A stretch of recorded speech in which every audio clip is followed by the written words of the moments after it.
Hey folks, welcome back to the shop. Frank here. Got a tool, a new tool. We're going to get into unwrapping this big package. I think the truck driver said 500 pounds. Let's see if it has a weight on here. Subtotal 500 pounds required. So it says lift gate required. I picked it off the truck, and again, the truck drivers are so reluctant. I mean, I guess I can't blame them. He didn't want to be filmed. He didn't want his truck filmed. He didn't want his license plate to be shown on TV or on YouTube. So, you got to respect the guys for that. So I don't worry about it.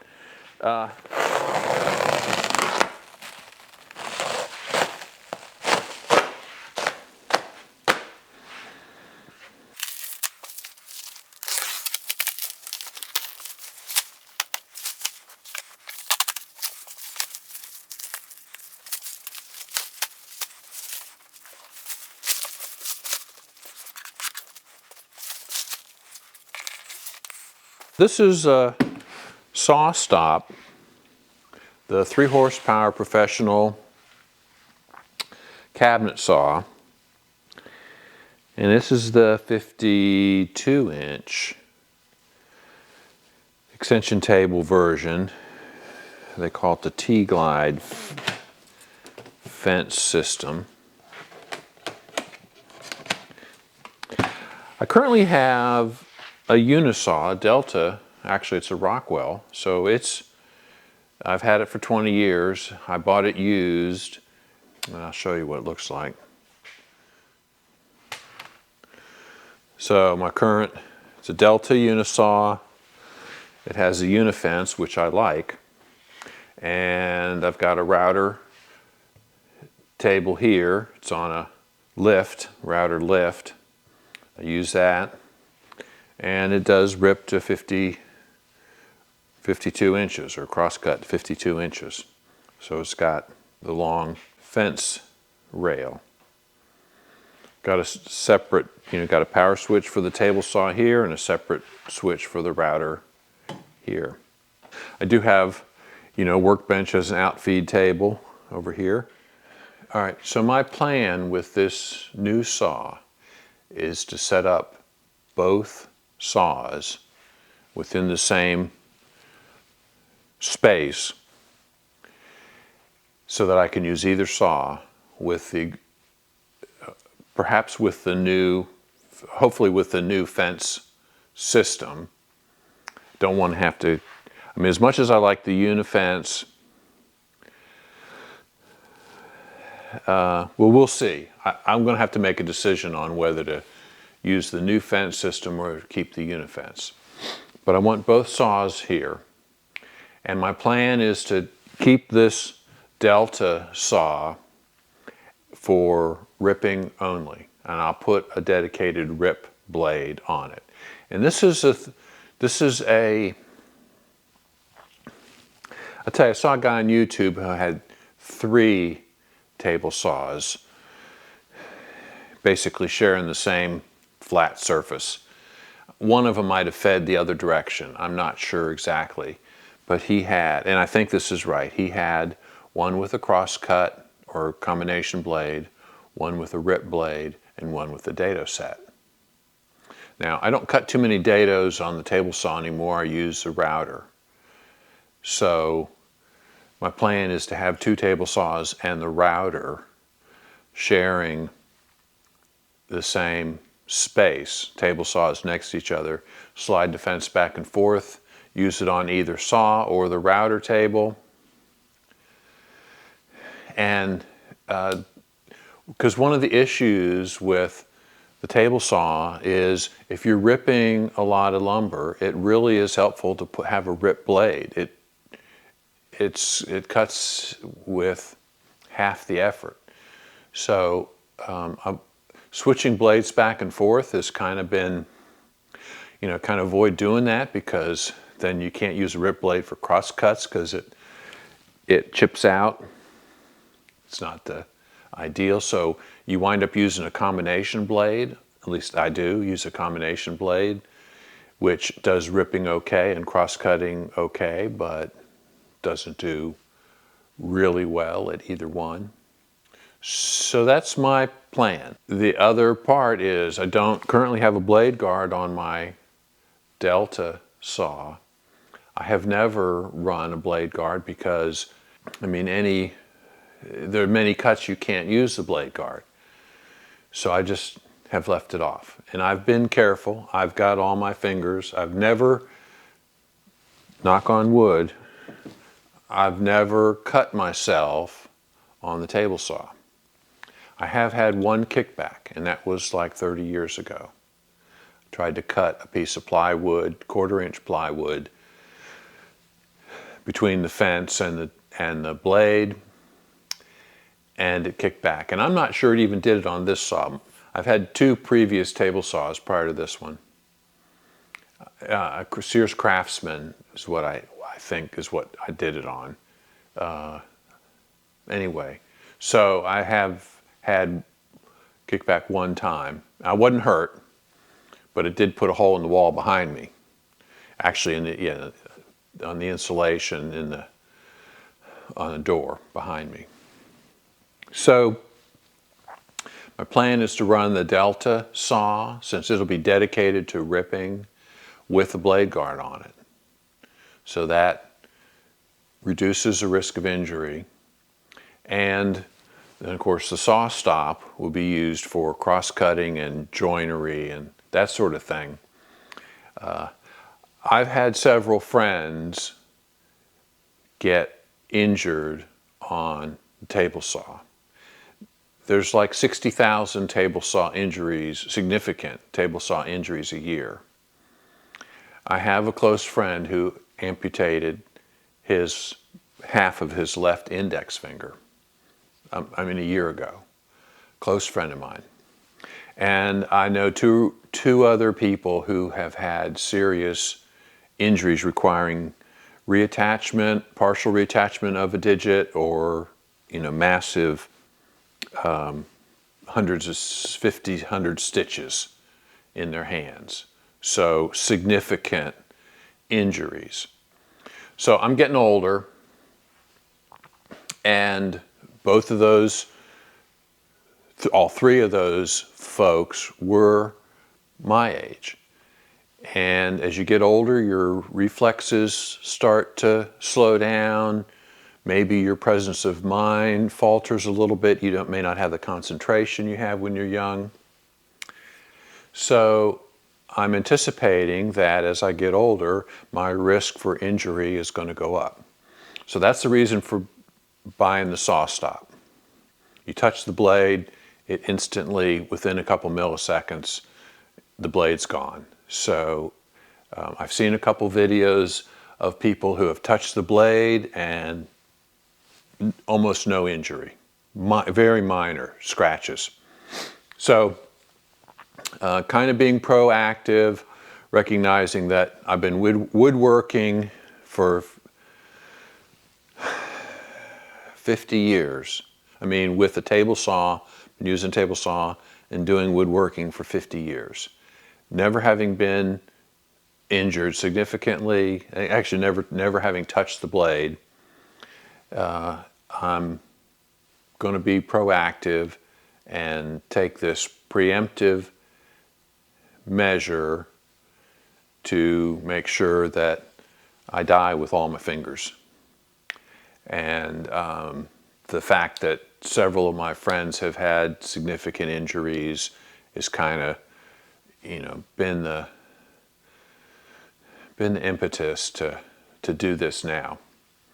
The saw is $4,000 the way it is. I mean, shipping was $400, so it was $3,600. You cut a finger off, you would gladly pay $3,000 to get your finger back. That's the way I look at it. So I'm kind of being proactive about it, and that's my plan.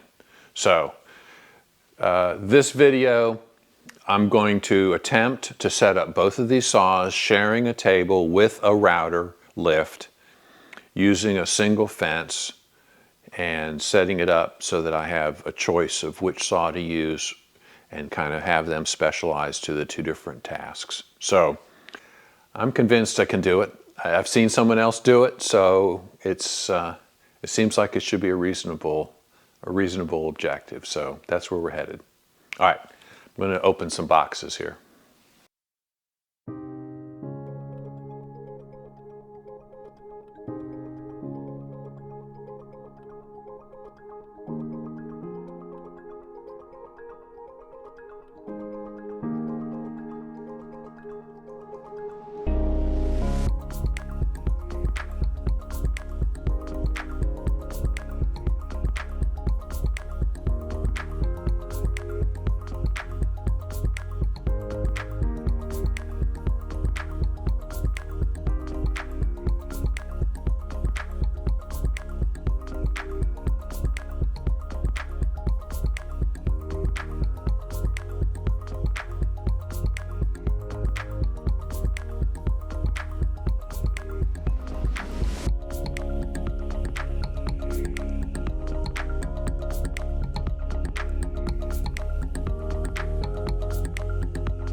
The truck driver called me this afternoon. I'd gotten a text a couple days ago that was going to be delivered today. He called me, said he was, I don't know, 5 miles away. He said he had an AC unit for me. He was getting ready to deliver. I said, AC unit? What do you mean AC? I said, you mean table saw? He says, oh, I don't know.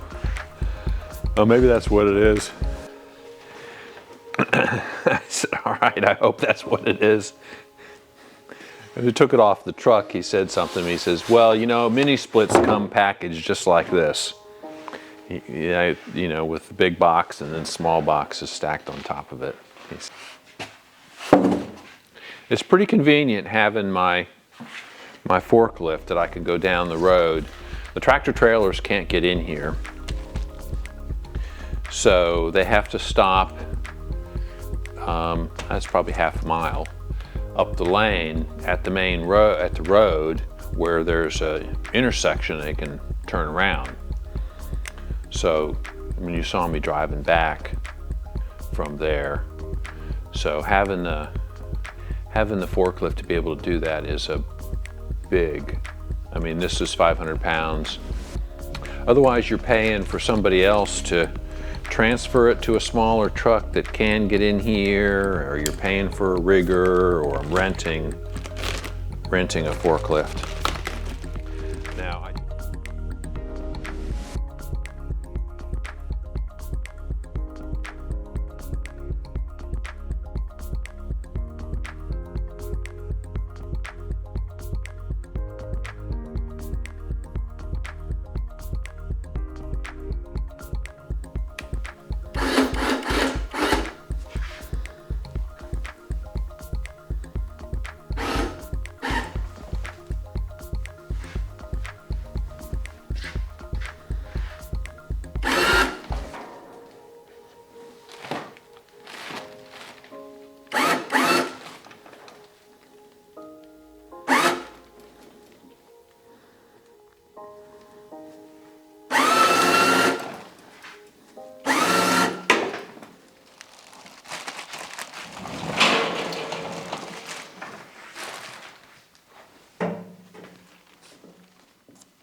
so I bolted a lifting eye over here.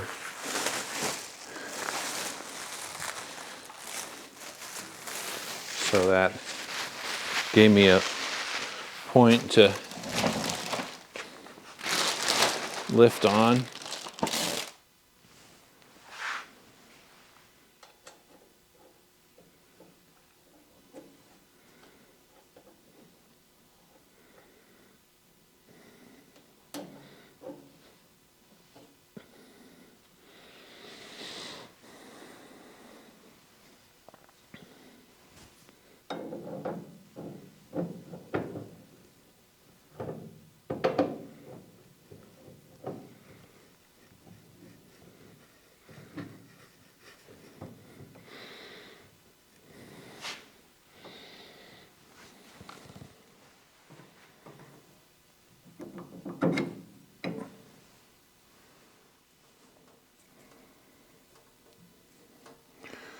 So there's a set screw on the hub of the hand wheel.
This is the dust extraction port. The manual says you cannot operate this saw without dust extraction.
I'm going to see if this magnet will pull the table into alignment.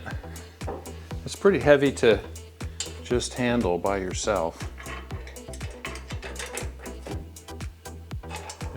That's exactly what it did. That magnet pulled the tables into alignment.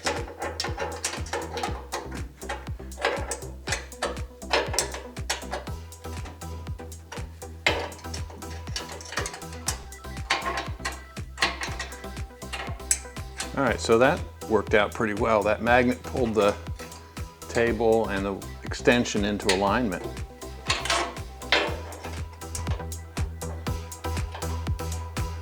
Pretty darn close.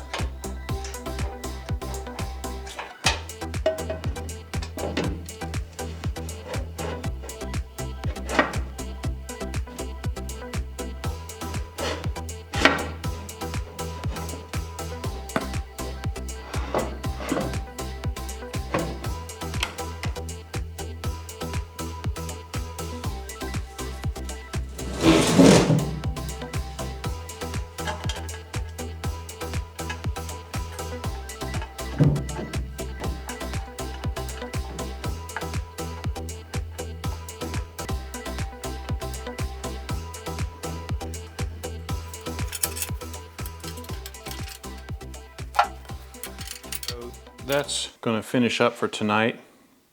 Got the saw essentially complete in terms of assembly. Not sure what the next step will be, but probably the T-glide bars on the front and back for the fence. So assembling the fence, installing the fence. All right, so I'll give you a little status report. Worked for an hour or so and disassembled the Unisaw and the extension table, which was right here. Rearranged some of the dust collection, ductwork for the shaper and the bandsaw. And I moved the extension table that's right here from the left side of the saw to the right side of the saw. That'll give me a little more rip capacity, and since it covers the motor box here, the dust cover for the motor, I figured that's the best place for this extension table. And it just, unbolted from one side and bolted to the other side. So that's where I am right now.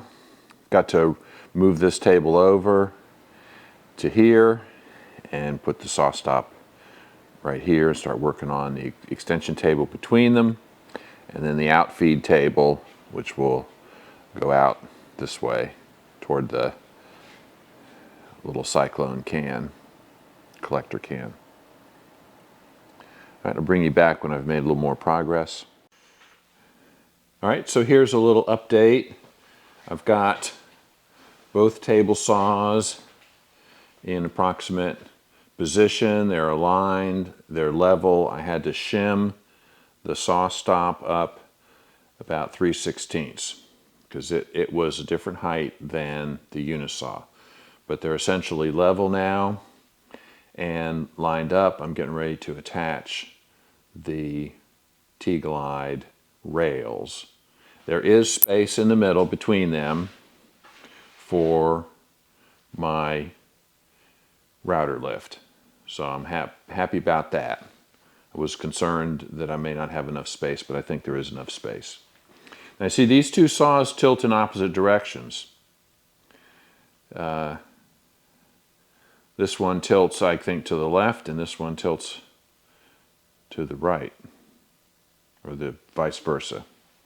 Yeah, this one tilts to the left, and this one tilts to the right. Okay, making some progress. All right, so I am in the process now of installing the rails on the two saws. I think it's going to work fine.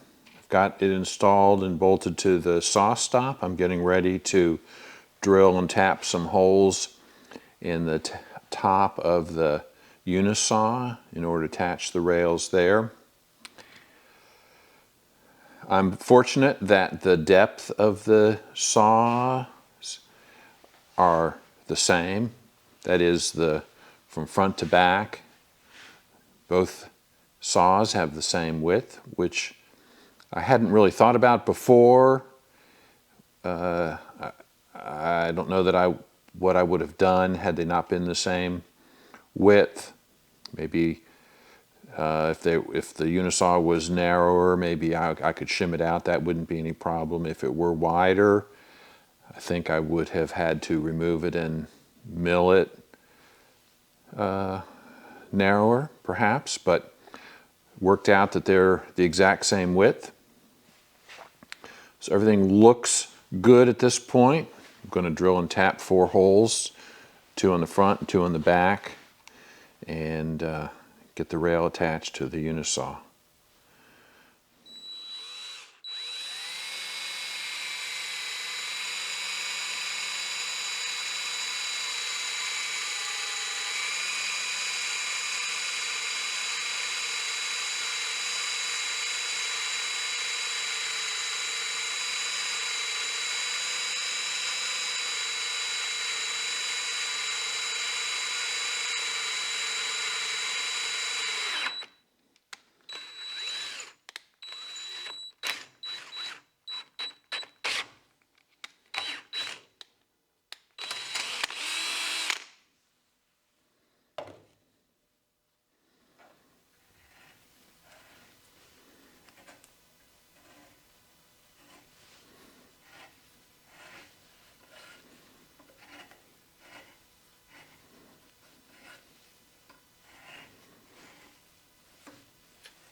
Could have just done the through hole and bolted it, but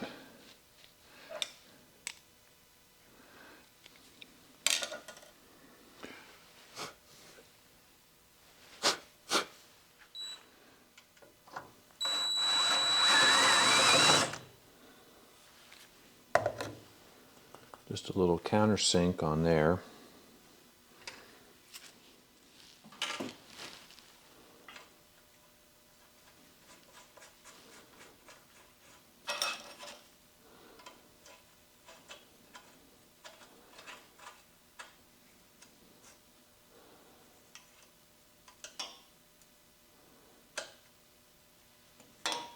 There we go.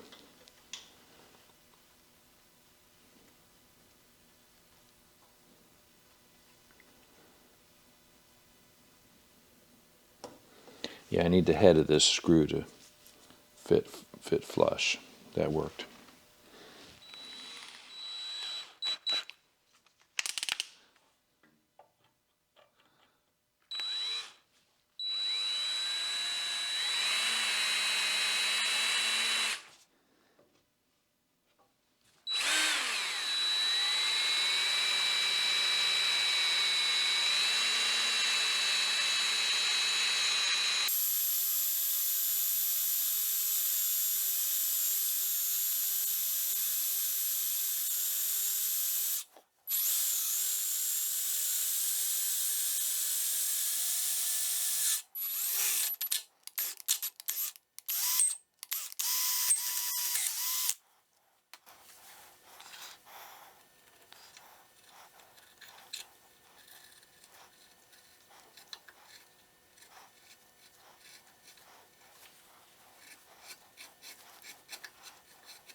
Okay, that looks good.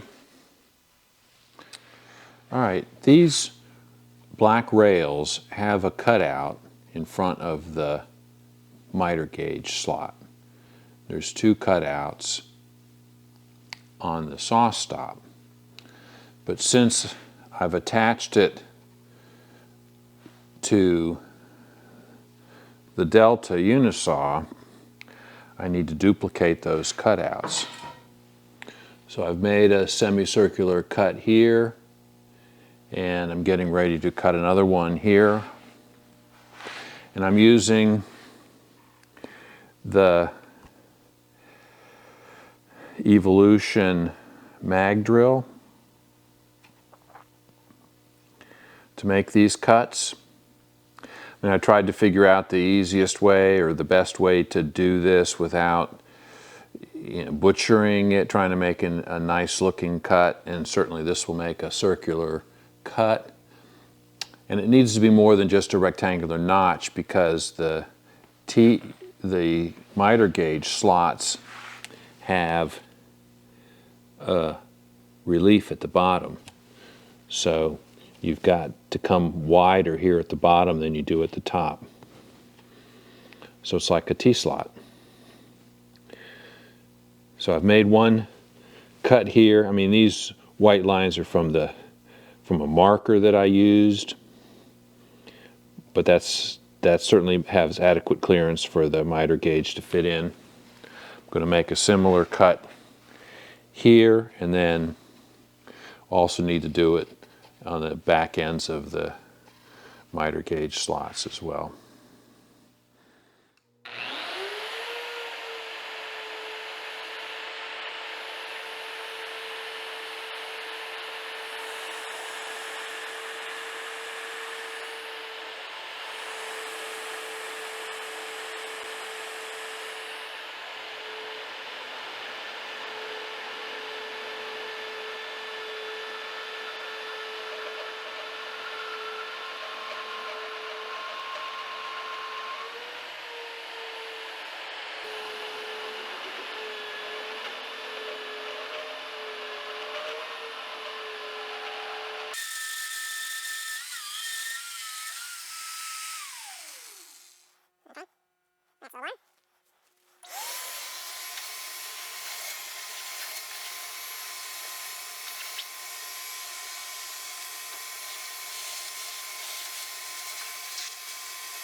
All right, I'll go on the other side, cut 2 more.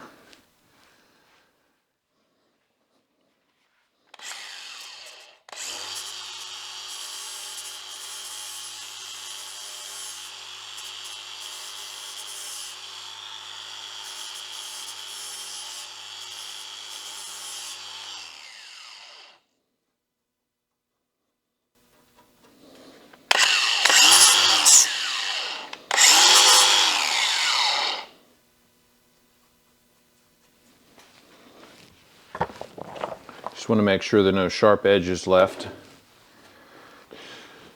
You might ask, why do I need miter gauge slots if I'm going to only be doing ripping on this table saw? And that's my intention. But you never know. I might want to have a sled, use a sled or that has a rail that rides in here, something like that.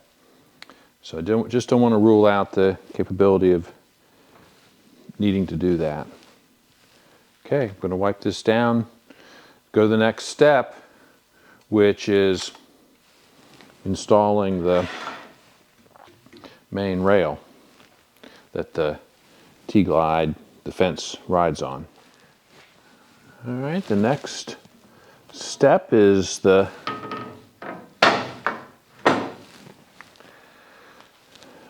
tube. They call it the tube. And it's what the fence rides on.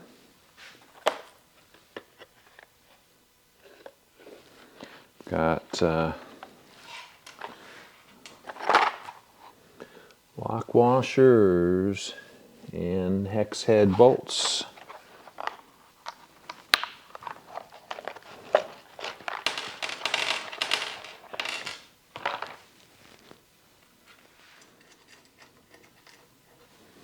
All right, looks like there's supposed to be a gap, about a 1/2 inch gap here. Yeah, it just says attach the tube.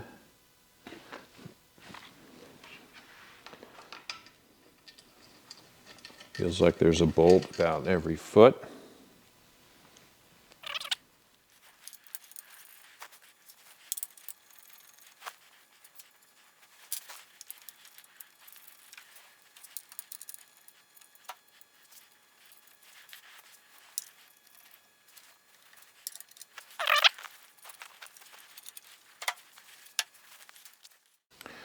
Well, I have to say it's funny. They give you metric threaded fasteners, but I swear this is a 1/2 inch head. I mean, if it were 12 millimeters, there would be slop here. There's no slop, and it's certainly not 13 because it's 1/2 inch fits. It's a little surprising that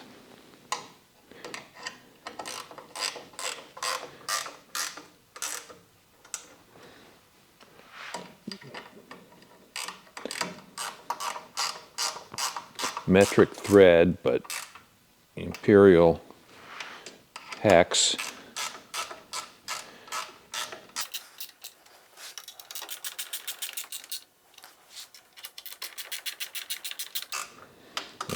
I mean, a perfect fit on a 1/2 inch wrench. So I'm not doing anything really tight here, just kind of snugging things up.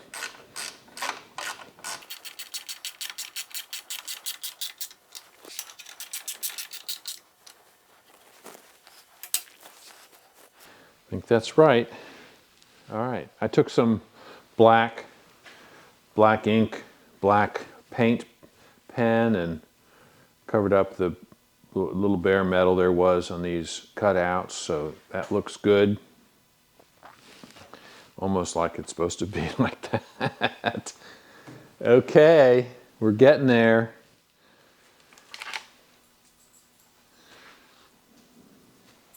What are my 2 puppies doing here, huh? What are you guys doing? Huh? What are you doing? What are you doing? being a good puppy. You being Daddy's good puppy. Daddy's good boys. Right, good boys. Yeah. Butchie's starting to shed. Seriously. I wonder if it's the warm weather we've had. He normally doesn't start shedding till warmer weather like March, but he's starting to shed now. It's just January. Look at this. Gobs of hair. He doesn't like that. He doesn't like that. Yeah. All right. Wait till I get you outside with a shedding comb. He doesn't like that at all. Whereas old Brutus doesn't mind it. He's getting attention. He says shedding comb or petting, I don't care. Okay, progress report. I've got the rip fence rails fastened to both saws. They're 14 inches apart here, which leaves room for my router lift. I think this is going to worked perfectly. All right, I'll have an outfeed table over here. And I haven't decided whether I'm going to use this table which came with the Sawstop, which I might use since it's pretty nice.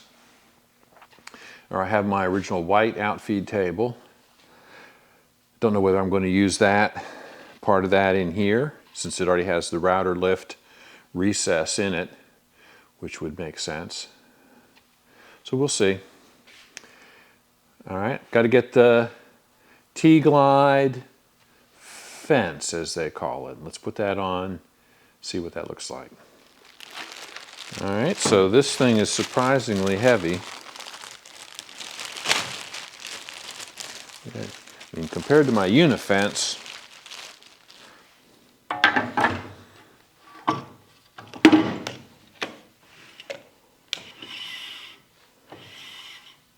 wow. Use a credit card to space this away.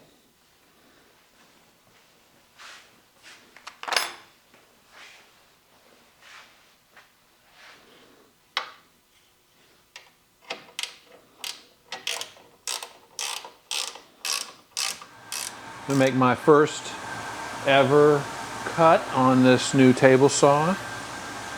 See how this does.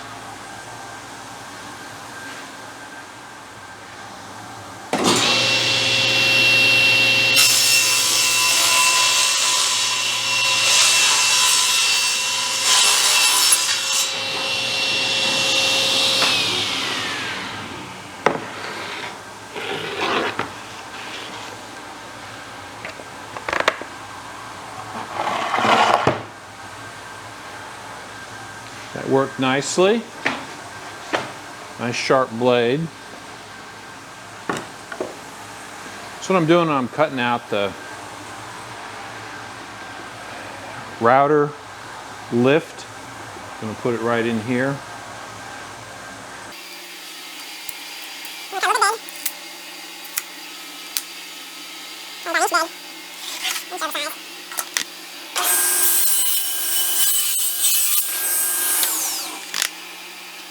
I have to say the switch is easier to use than my old switch. At least the stop button's a lot bigger. I'm going to cut it to exactly 14, and then we'll shave just a hair off of it.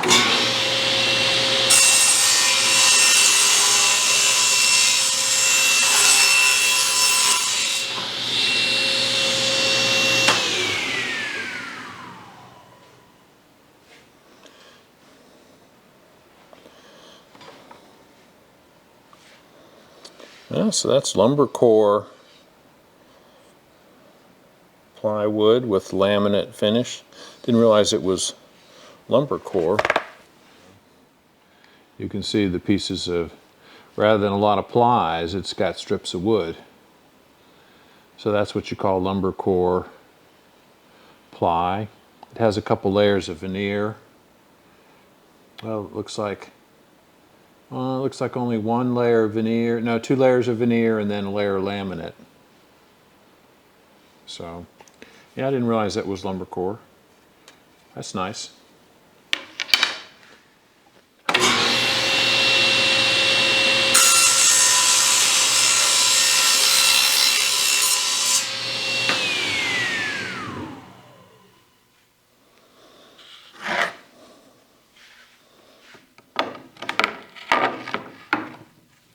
That's it. All right, here's another checkpoint on my progress. I've got the Unisaw set up with the blade guard, outfeed table, and if I cut anything long, I have to move my joiner or relocate it. It's on a mobile base, so it's easy enough to move. And I've got my router lift installed here. Got the power for the router lift there, power for the tables, the Unisaw there, and of course got the Sawstop. And I've used it a number of times. I've got the good blade in it, thin curve combination blade. Got a rip blade, new rip blade in the Unisaw. And the fence goes all the way across. You can use it for all 3 functions. I have to pick it up and move it over to get to the other side of this blade, but it goes the whole way over. So I think everything looks good here. I'm happy with it. I've got the dust collection all reconfigured. Now I still have this outfeed workbench here that's 20, I don't know how many years old, 25 years old. Anyway, it's old. The miter slots don't line up anymore. The slots on the Sawstop are ½ inch wider, ½ inch further apart than they were on the Unisaw. So those slots I use it for my sled more than anything. So my sled rails don't fit the Sawstop, so I'll have to redo that. I'll probably make a new sled. And I'm going to redo this workbench top here. I'd like to get another piece of black melamine and have it match. So I've called a local lumber yard to see if they could order me a piece. So we'll see how that turns out, if I can get that in time. What I may do in the interim is just replace it with a piece of birch plywood or apple ply. And I need to make it, fill this gap here and the gap over there. So we'll do that. I'll bring you back when I have something nicer looking there. But overall, it's working. I mean, everything seems to have fit together fine. So I'm happy with that. Dueling table saws.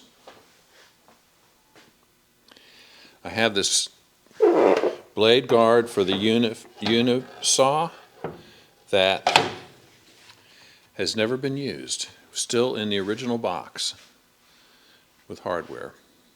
So there we go. All right, guys, I'm going to wrap this video up at this point. We'll come back with another episode continuing to work on my dueling table saw setup. If you have used a Sawstop, this is the professional cabinet saw, 3 horsepower. Tell me what you think. If you have used one, and especially if you've used either a Powermatic or a Unisaw, I would be interested in your opinions of the two, comparing the two. So we'll come back next time working on that. Thanks for watching, and we'll see you next time.